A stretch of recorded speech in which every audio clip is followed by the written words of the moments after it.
Hey all, it's day 9 time. Welcome, family, friends, strangers. You know the drill. I spent the morning in the French market in New Orleans. I had some breakfast, blueberry pancakes, pretty delicious. Just looking around at the stalls. I was there fairly early in the morning, so not too many vendors were open yet, nor were there a lot of tourists yet. It was a little bit nice, a little bit lonely for lack of people in there. But overall, a nice experience. After breakfast, I made my way out of town to the Oak Alley Plantation. Okay, so the Oak Alley Plantation is pretty old. I don't know the exact date, so let's just say pretty old. And they used to harvest sugarcane there, I believe, among other things.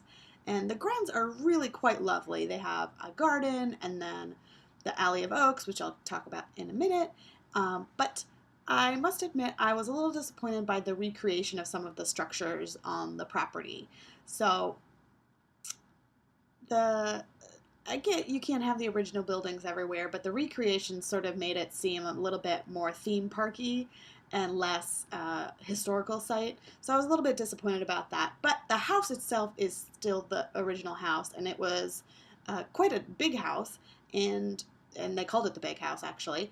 But it was beautiful, and I walked around it instead of going inside of it because the line was massive, and I only had a short amount of time to take a walk around the grounds. The Alley of Oaks, for which the plantation is named, is actually quite stunning as well. The oak trees are massive. They're over 300 years old, and they are planted equidistant apart from each other, and so on two sides of this walkway. And so when you walk through it, it's sort of magical.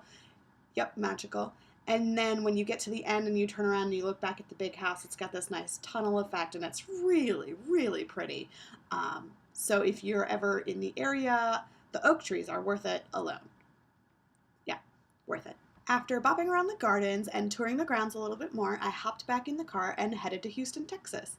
In Houston, I arrived at the home of Diana, who is, for those of you who don't know, former HR director at the Kennedy Center, and we went out for dinner and played with her dog and caught up and in general had a nice time. There's no pictures from that because it didn't seem like the time to take pictures. So just take it from me. We had a good time. That's it from day 9. Stay tuned for day 10 tomorrow when I go to the Space Center. Yay! All right, bye. See you all tomorrow. Bye.